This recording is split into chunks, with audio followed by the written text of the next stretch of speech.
Hey guys, Dan at TV Performance Products. I'm bringing you guys another product overview. This time we have the rear motor mount. This product fits the Focus ST, Focus RS, as well as the MazdaSpeed3 first and second generation. A little overview of how motor mounts work. A lot of people I don't think have a firm grasp on this, and it's a really interesting thing on how this plays an impact on your vehicle. The rear motor mount doesn't just support your car. The rear motor mount also is in charge of things like torque steer and wheel hop. So if you have too loose of a bushing in it, the motor can buck around, which can lead to wheel hop as well as torque steer and just not putting enough power to the ground.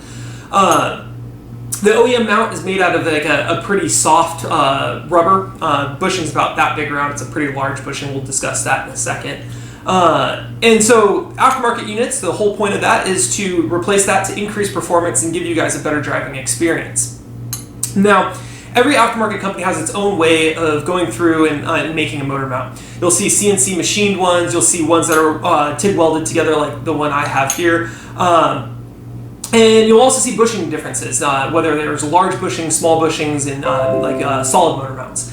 And so everyone's got a different approach for it. They all have different effects. A lot of companies will compare the bushing durometer, which is the actual hardness of the polymer inside here.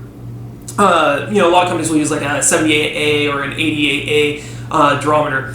Now, honestly, on a bushing about the size of a rear motor mount, that doesn't matter as much as the actual size does. So you'll see companies out there with larger bushings, smaller bushings, and solid bushings.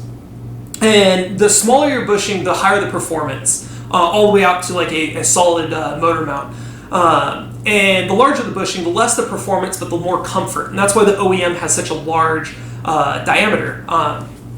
And so basically my whole thought is I want to give you guys the highest performance possible without knocking your teeth out. I'm not going to sell you guys a solid motor mount because, man, I've ridden around in solid motor mounts and whew, race car, that's awesome. Street car, nope. So anyway, a lot of companies will give you that big bushing and they'll try and sell you on it's got this durometer and that's going to make it perform better. But the reality is you just kind of want to have a smaller bushing to increase performance.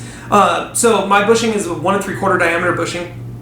Like I said, the durometer doesn't matter too much, although I do use about an 82A durometer if you're into that kind of thing. And so this is going to give you the maximum performance. It's going to give you a little bit of noise, vibration, and harshness compared to those larger bushings. I'm not here to sell you stuff that that you don't know about and try and lie to you on it. So there is going to be a little bit more vibration than some of those bigger bushings out there. However, there's going to be a bigger performance boost than those bushings out there. So if you're building a car that you're going to be taking your grandma around in a lot, stuff like that, this motor mount probably not for you. Go look at those bigger motor mount bushings out there. Not going to hurt my feelings. Like I said, I'm just trying to help you guys decide on what's right for you.